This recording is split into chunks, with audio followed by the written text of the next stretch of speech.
Saw X director has or Saw 11 has a new director, and it's the director of the last movie, Kevin Greutert.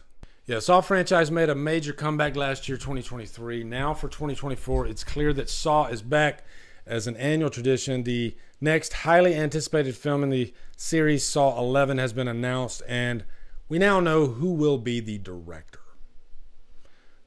It's been a difficult time for the series over the last few years. Saw the final chapter, released in 2010, remained the last film in the series until 2017's Jigsaw. This film didn't perform well for fans or critics, and as a result, the series was retooled with Spiral, the Book of Saw, in 2021. Of course, that film didn't perform well, and most fans and critics either, which led to Saw X. This particular film went back to the franchise's roots with a return from Tobin Bell as John Kramer. It told a personal story of his from between the events of Saw and Saw 2. Unfortunately, the film became the most well-received, or fortunately, became the most well-received entry yet, and seemed to have rejuvenated the brand. Familiar face will be returning to direct the sequel. Kevin Greutert, director of Saw 6, Saw the Final Chapter, and last year's Saw X will. So I think that's good. You know, if you have a winning formula for the last movie, then yeah, why fix it if it ain't broken, right? I think it's good. You know, I call it like Saw X. It's kind of like the like H2O, and I don't mean that in a bad way. I just resetting the franchise. That's pretty much what it did, and yeah, I think it's a good thing, you know. And I'm glad that they kind of cleared out the clutter a little bit and reset everything. And I'm just curious how they're going to write themselves into a corner, because you know there's only so many movies you can shove in between there so you can get John Kramer, right? Eventually, people are going to be like, okay, how many times are you going to do this? Here's Chris. Tell me what you think on this. All right. Here's what I think is going to happen. I think this movie will come out. I think the next movie, if this movie does well, if they don't really have much more of a story to tell in that section of the franchise, I think they might go for a reboot. You know, retool the whole franchise. That's what I think is going to happen, because there's just so many. There's only so many movies, you know, you can shove in between here. So, Destiny, how are you doing? Nice to see you. Good old, boy, Destiny, you missed me. I was fired up earlier. I was fired up. All right. Go back and watch the replay. You'll see. Holy shit. I was arguing with myself. I do that sometimes. Chris says, I think they have plans for 11 and 12, but after that, then possibly a reboot. I believe that's their plan. Yeah, and I think that's a safe one. I think that's a safe plan for sure. But you know what? Saw 10 did a lot of great things. It made a non-Saw fan sort of a Saw fan. Like, now I'm on board. I'm curious to see where we go now. I liked John Kramer, you know, and I loved Amanda. I've always been a big Amanda fan, and I love that they had her in this movie. And yeah, so I'm really happy about Saw 11. It is definitely one of my most anticipated movies of the year. Really, really happy about it. Let's move on to the next news story. Next news story. We can close this one out. And this is one that we can cover real quick. I hate these freaking ads. I swear to God. Hold on. Let me close that. Let me close it.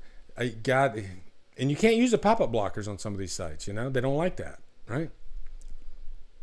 All right, so let me open it up. News. Okay. Melissa Barerra. Do you guys know who that is? I think it's a strong B at the end. Melissa Barerra. Variety just put out an article, and this is old news. I know, like most of you already know about this, but Variety just basically put out a news report that she did another post after they put out some kind of warning or something like that, saying, hey, no more posts about this. Let me read it real quick. Melissa Barerra is once again under fire over a series of new social media posts involving the Israeli Gaza conflict, prompting her representatives at WME and Sugar 23 to explore dropping the actress as a client. I'm not going to read all that because I kind of know the gist of it. I think it's WME and Sugar 23. They basically backtracked, and they're not dropping her at the moment as a client. You know, there was all this talk recently of getting Melissa, like there's a possibility of getting her back just because Spyglass had egg on their face. They were looking pretty bad. The fans wanted it. She didn't really say, and then I don't think she said anything bad at all. I love what Melissa Barerra stands for. Let me put that out there immediately. Okay. I'm just talking about from a business standpoint.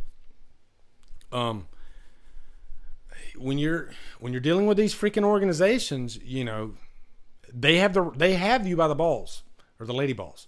They have the right to drop you if they want to. If you don't align, not really align with their beliefs. It's not that. It's just there's certain things that they don't want you getting involved in on social media, right? And I think that's what it is. That was what got her in trouble in the first place. But I don't think it was her. And I did a whole thing about this. I don't think it was really her fault. She probably was surprised that they were getting mad that she was trying to fight against genocide. But now that they've, you know, said, hey, this is the line we draw right here. We don't want to get in that sandbox. It's not that we don't agree with what you're saying or disagree with what you're saying. It's the sandbox. Stay out of that sandbox, okay? As far as our company here, we want to keep it nice and civil, and we don't want to ruffle any major feathers because there's a lot of money on the line, and we want to make as much as we can. That's their. I'm not saying they're right or wrong, okay? It's a horrible thing. They're greedy fucks. I know that, but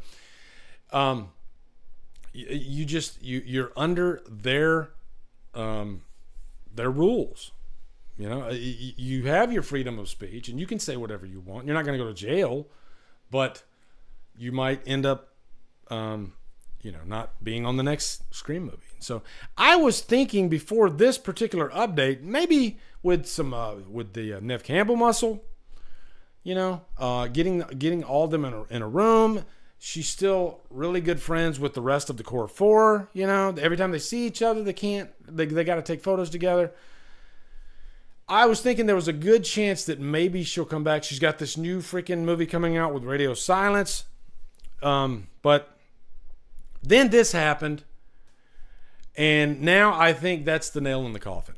You know, again, I'm not saying that Melissa did anything wrong. She's trying to save money to raise money to save people. God bless her. Okay. But I don't think, you know, she's her agency didn't drop her. She's lucky they didn't drop her because they kind of they play in the same sandbox as the big studios do, right? There's certain things they don't want to get involved in politically. Unfortunately, it's a political type of thing. So after this update, I will be completely shocked if Melissa Barerra is in the next Scream movie. I just don't see it happening now. I think this might be the final straw, you know? And I do hope I'm wrong. I like Melissa Barerra, and I'd love her to be in the next movie. But I think this is a situation where she's not going to budge. You know, she's got a fight that she wants to fight. She's a passionate person about this cause, obviously.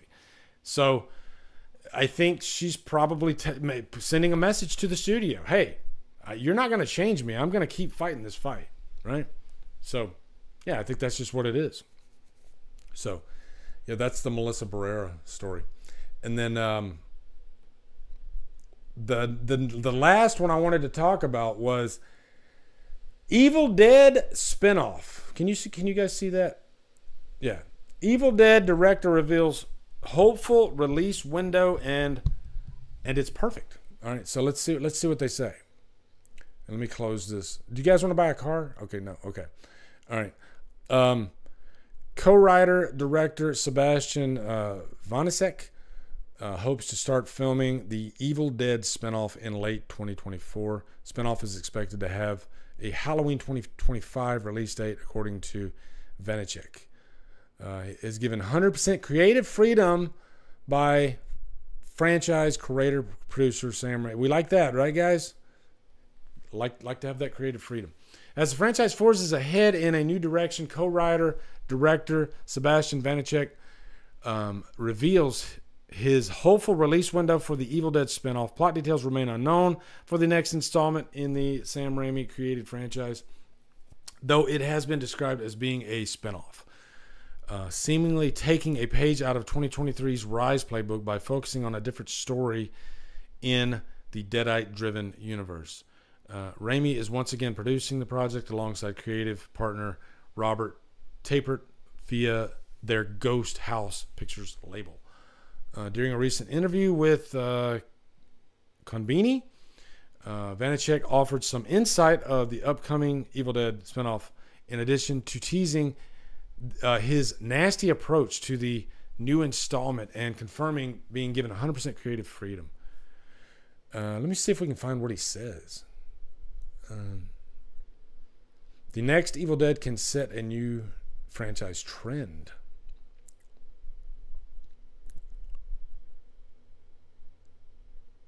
So I don't think they're going to tell you what the actual idea for the spinoff is, and I don't want to waste your time.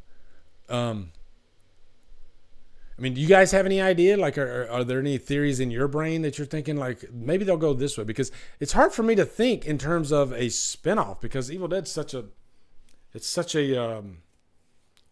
simple premise, right? So I can't. I'm trying to like. Usually, spinoff means they're taking a character from the last movie or one of the other movies, and they're focusing on that character, and it doesn't even have to necessarily be the Deadites. You know what I mean?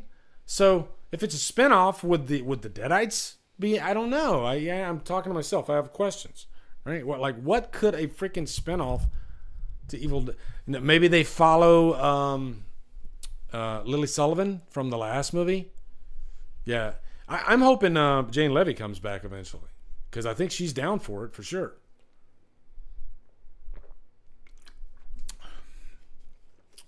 Holly says, I'm looking forward to another Texas Chainsaw Massacre movie. I actually enjoyed the last one.